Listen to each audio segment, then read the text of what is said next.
What was your "I can't believe this is happening right now" moment of your life?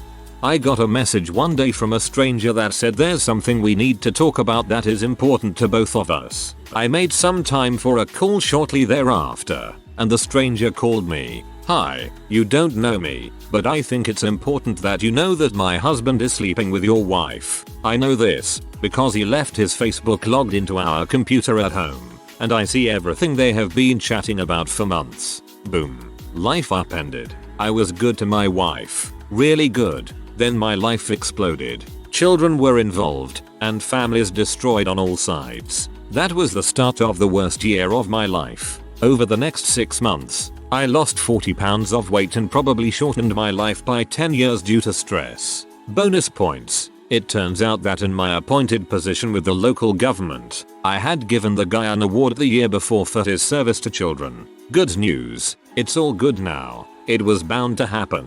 As I learned later, she was a serial cheater before me, so it's not like it wasn't going to happen at some point. I am with a great person now, and family life is great. I was in Rio. My mother had just given some money to a homeless dude. Few after that, a wild burglar appears. Holding a knife against her chest, she gave him her purse and he ran away. The homeless dude then stood up and said something like, "She's a nice woman. Do not steal from her." They started arguing and the purse came flying. Somersault and all, back to her arms. That's some wholesome instant karma right there. Taking a phone call from my twin from the hospital to say her husband didn't make it after she'd found him unresponsive in VF and had done CPR on him while waiting for paramedics. All the time her kids were at my house. I was looking after them, but she didn't want me to tell them as she wanted to tell them herself. Hardest day of my life. A million times harder for her. Some days I still can't believe he's gone. I was swimming at a lake last summer. My sister has 7 kids, so I was helping her keep an eye on them. A little boy was bouncing up and down beside me. I thought the kids next to him were with him. Then I realized they swam away and he was by himself. But he wasn't play jumping. He was trying to stay above water. After 4 seconds of him going under and seeing that he actually wasn't tall enough to be in the 4-foot water, I reached over and grabbed him. Kid almost drowned. Turns out he was about 3 years old. He puked up a bunch of water all over me and I held that stranger's kid in a hug so tight. The parents were 20 feet away with their backs turned. It took me a good 10 minutes to find them after standing there in the lake screaming for them and asking random people if that was their kid. Could not stop shaking with the realization this kid could have died and I just saved him. I had to leave after that and haven't been back to that lake since. People, watch your kids please. Tons of kids die every year. Takes 1 minute of distraction. So I should mention the lake was Keystone State Park. They have no lifeguards on duty except for the holidays. Swim at your own risk. It was only June and from what I heard later, kids drown there all the time. The parents were grateful, but I think they were extremely embarrassed, as they should have been. This happened to me at a hotel pool while I was watching my kids. 2 little girls were both hanging to a smell float that would not hold both their weight. The water was over thigh head. They appeared to struggle but I wasn't sure. When I grabbed them they hung on so tight. That feeling never leaves you. When my lawyer called me to tell me I won custody of my 3 kids, then an hour later my ex calls looking for her child support check and I got to tell her I won. No, I did not ask for child support. I didn't want to jinx my good luck and she wasn't working anyway, so the cost of going for it didn't justify. This was in 1998, in Virginia. I live in South Florida, so I went up and brought them down. The main hope and my biggest supporter was my girlfriend at the time. She has been the superstar in all this. She was willing to help me raise them. Of course I married her and we had 1 kid together over the years. Together 23 years. Married for 20. The other 3 are grown and moved out already. That's when you ask for child support.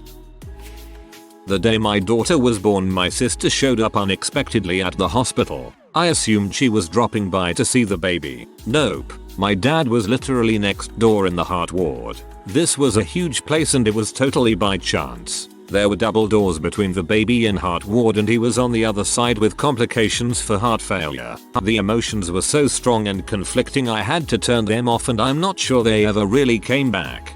OMG. I'm so sorry.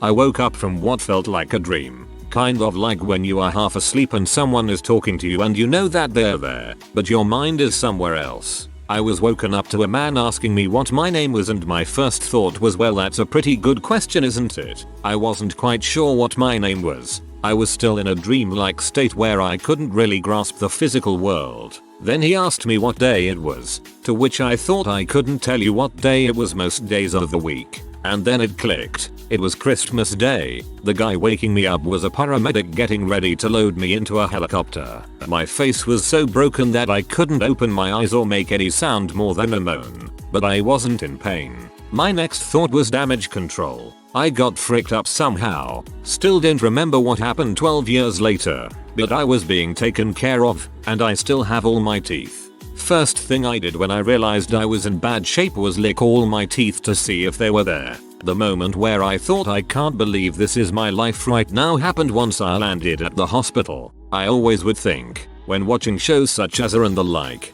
that it must be embarrassing to be injured and have a room full of people strip all your clothes off. So there I was laying on a table which felt like cold like metal, in a neck brace, uncomfortable, but butt naked, with people evidently scurrying around me. I chuckled to myself in my head how crazy it was that I was now that person naked in a hospital, but I didn't care at all. I was just comforted that I was being taken care of. Ski Patrol told me I got knocked out and slid 200 yards face down, unconscious. No one saw the accident, and because so few people were riding on Christmas Day, but they could tell by the tracks that I had left. I don't remember what happened at all, however. Needless to say, I wear a helmet when I ride now, which everyone should regardless of skill level. TLDR. Don't smash your face on a mountain at high speed. Slid 200 years down the mountain. Wow, that's a long time. I was completely exhausted having worked 32 hours. I sat down in a diner to eat. I get my fisherman's platter and this little guy in a booth across from me starts choking on a chicken finger. I get up, start doing airway clearing as I send my EMT for my equipment and the ambulance. I had 1 shrimp and 2 scallops. This poor kid is going grey. I can't get the obstructing piece of chicken out. Finally my McGill forceps and airway kit arrive and I managed to get some out, but most fell into the lung right bronch. The local volunteers arrive with no paramedics, so now I'm stuck going with them. I go to the hospital and basically kiss my dinner goodbye on the way out the door. My EMT stays behind to clean up and gather our crap. I take the ride in and thankfully the boy was fine, but I was ready to pass out from lack of food. I do my paperwork and my EMT shows up. She says we have to go back to the diner. I walk in figuring they want me to pay my bill, and I couldn't believe they made me a huge surf and turf dinner. No charge. The owner ended up being a great friend for years till his passing. I couldn't believe though that kid started choking right as my meal came. What timing? My EMT said I looked like someone kicked my dog as we walked out and my plate got further and further away. You're a good person. The phone call I got as I was leaving work, telling me I needed to get to the hospital ASAP because the results of my bone marrow biopsy the day before indicate I had leukemia. Literally everything stopped. The doctor kept talking, but I heard nothing he said. I rewatched that Breaking Bad episode when Walt gets the news. It's definitely like that. I had my day plus 100 bone marrow biopsy on 12/31 and got the results today. Everything is looking good. No evidence of AML. No evidence of FLT3. AML is bad, but having the FLT3 mutation makes it so much worse and harder to cure. In all reality, if I had been diagnosed 2-3 years ago, I might not be alive today. My chimerism test shows 100% male donor cells. I'm female, so things are going very well so far, knock on wood. Sheesh, that's rough. Hope everything turns out okay in the long run. Sorry for that. When the nurse handed us our first child ready to take her home, I looked at my wife and immediately thought, crap, we have to keep this thing alive. I was in the hospital for my dad after he got into a fender bender. Everything was going fine. He only had a sore neck and some minor scratches, up until the doctor came in, shut the curtain behind her and told him we found some spots on your lungs when we scanned you. Completely unexpected and heartbreaking. What's crazy is that the fender bender could have saved your father's life. Waking up to find messages from my friend saying he couldn't take it anymore and he was saying goodbye. I've never tried to call someone so quickly in my life, and during the whole thing was just, this can't be happening right now, as it was the first time I'd ever experienced anything like this, let alone the fact there was no warning. He's okay now, but please, if you are going through anything, talk to someone about it. And my DMs are always open to anyone that wants to speak. Please everyone, take care of your friends and family, even strangers, because that might just be what helps someone, even if you never know.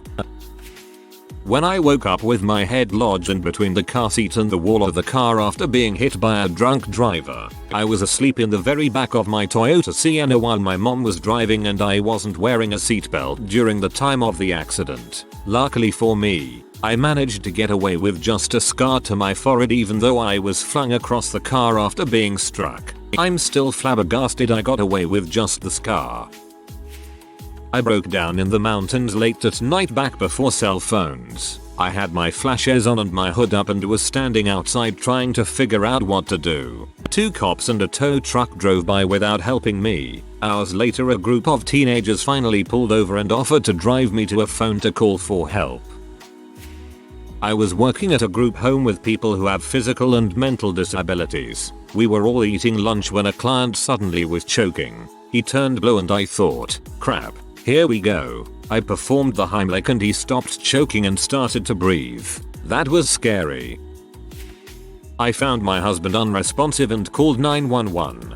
Did CPR. Paramedics came and took over. After 30 minutes they told me he was gone and there was nothing they could do. Tons of friends and family came over right away. For some reason it only hit me when one of our good friends told me not to worry about food or lawn care, as she was setting up a food train lawn care for me. That was the oh crap, this is really happening moment for me.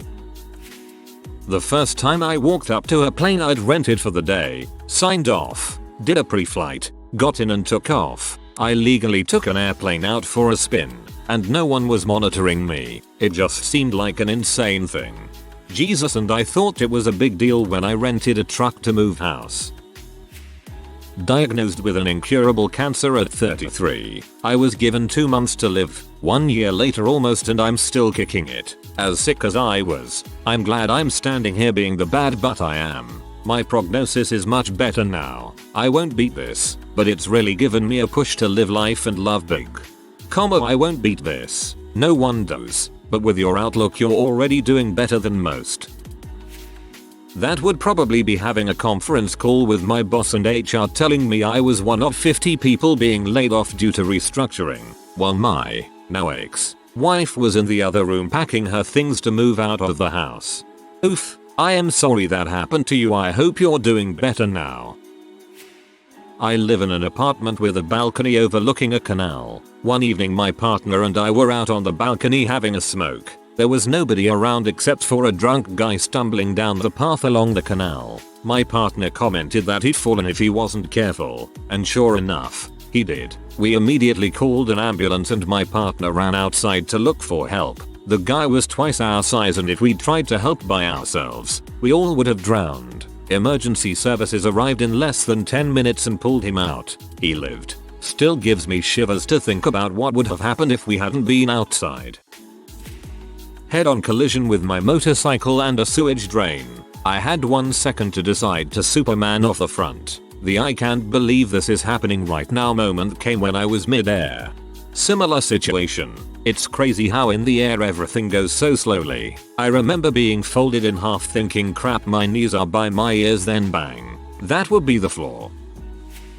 I got caught in a riptide, a current that drags you deep into the ocean away from shore. I've never experienced one, so I fought the current and swam against it. I'm a poor swimmer, so I ended up exhausting myself. I'm out in the ocean with 2 of my friends when I realized I'm too exhausted to float. I remember that thought going through my head and was 100% prepared and expecting to die. I turned to them and said, guys, don't panic, but I have about 30 seconds left. Thank God a surfer saw me struggling and helped my friends throw me on his board. A lifeguard boat came a few minutes later.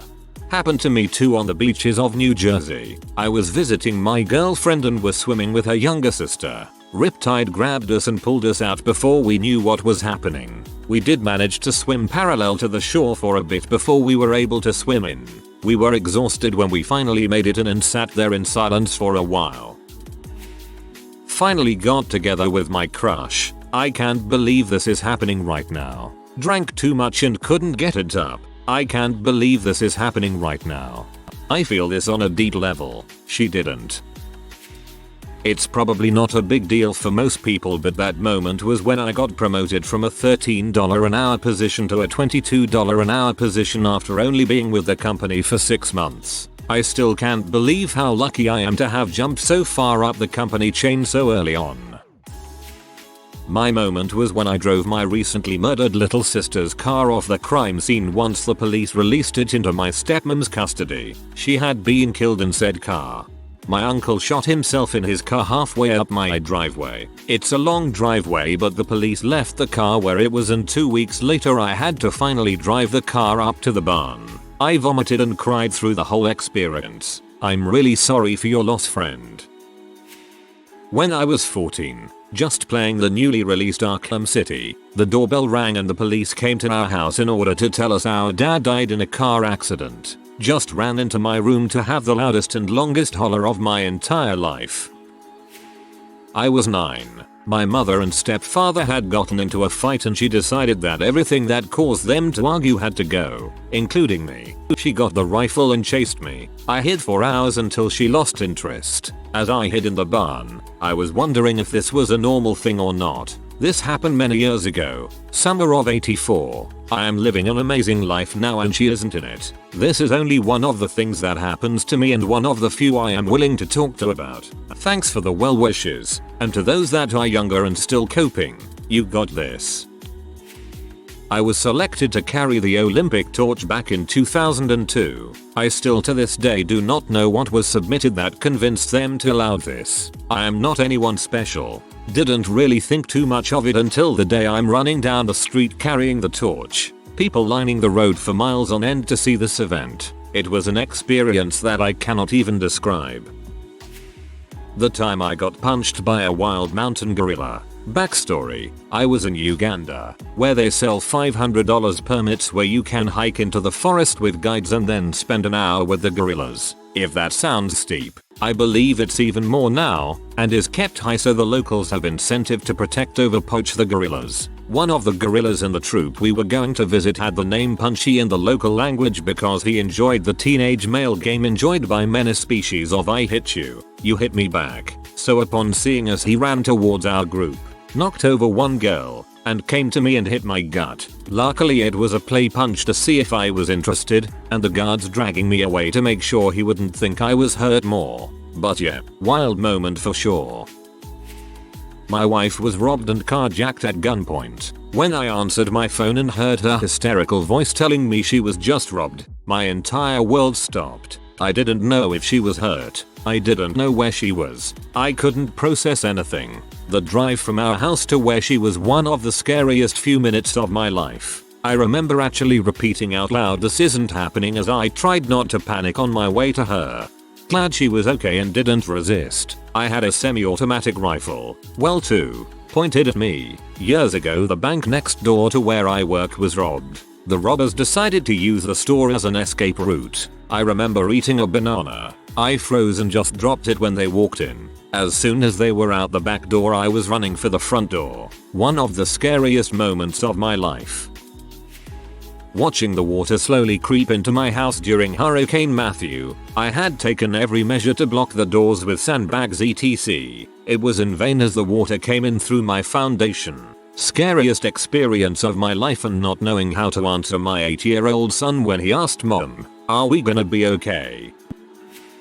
As in actual disbelief, I get a car serviced from the airport for work trips. Was on a totally nondescript work trip. Was in Manhattan for the week. Didn't go out much or anything outside of working. Just kinda set up shop in my kitchenette suite for food. I mentioned that because I had bought some paper plates at a Dwayne Reed, which I realized was dumb because I needed maybe 3 for the week and had 20 something left over. So I put them in my carry-on to take back with me. Wasn't an issue necessarily, but Tsar thought it was weird, so they took them out to check for explosive residue. They were actually super nice about it. Anyway, no problem. I kept them in there. I mention all of this only because I'm heading down the escalator toward baggage claim at my home airport. See my driver with my name on his tablet, etc. I approach him and he confirms my identity. He then, deadly serious, says something like, "I have to inform you that I am a federal agent and we're taking you in for questioning to the federal courthouse.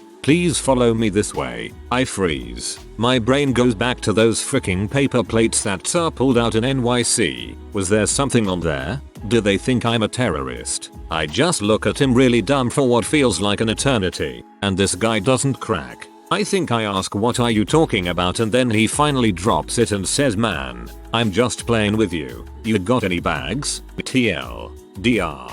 Thought I was being taken in by the feds for unknowingly carrying Dwayne Reed paper plate bombs. We found you now, you paper plate bomber. When I got an email stating I got the PhD position and to get ready to go to Antarctica. Still can't believe I've been there twice. I'm running late for work in the morning, trying to get the 4:59 am train, and in my foggy morning brain only see the cat too late. Swerve. Bang. Cat lives, but I pranged the parked Merc van. Freak out. Leave a note and call my boyfriend to help. I don't have insurance and am broke hospo uni student. Fast forward to an anxiety-ridden phone call I answer from the CEO of the company whose work van I hit. Tearful, sobbing apologies are made as I explain I can get a loan to cover the damage to his car, but it has to be a cash job. He asks to meet and discuss the situation in person. Frick it, I have to pay the money anyway, and this man deserves the respect of a heartfelt apology face to face. I meet him and his assistant for coffee. We talk and he gives me life lessons. We talk some more. He asks personal questions and I answer honestly because why not? I'm sure this dude could find out anyway if he wanted. He gets up for a smoke and I chat with his assistant. He comes back, gets the nod from his assistant, and then proceeds to shove a wad of cash into my hand. Tells me to sort my crap out, fix my car, get insurance and pay it forward when I get the chance, and leaves. Whoa, I wanted to share this because I know plenty of people, myself included, have little faith in others these days. Good people are still out there. To answer some recurring questions. No, I haven't paid it forward yet. This happened only a few months ago and I am still a broke but uni student who now has a recently repaired car with full comprehensive insurance. I personally would have done the same thing if the roles were reversed. So trust me, if I am ever loaded or I am able to help out people, I will. I give what I can to the homeless and grew up with my family donating to charities. It's something I really believe in. No, he was not a Christian Grey and there were number 50 Shades-esque activities. Would make a much more interesting story than we talked over coffee. I forgot to include how I understand how stupid and reckless it is to drive without insurance. This situation is single-handedly the biggest frick up moment of my life. And in no way am making excuses for not having insurance. It honestly came down to me being an idiot and accidentally letting it lapse. He probably realized you were genuinely sorry and worried about getting it all fixed, as opposed to just being a teenager who was acting distraught to maybe get out of paying to have it taken care of. If you are new to the channel, you can subscribe. I publish new videos every day. Until then, check another video.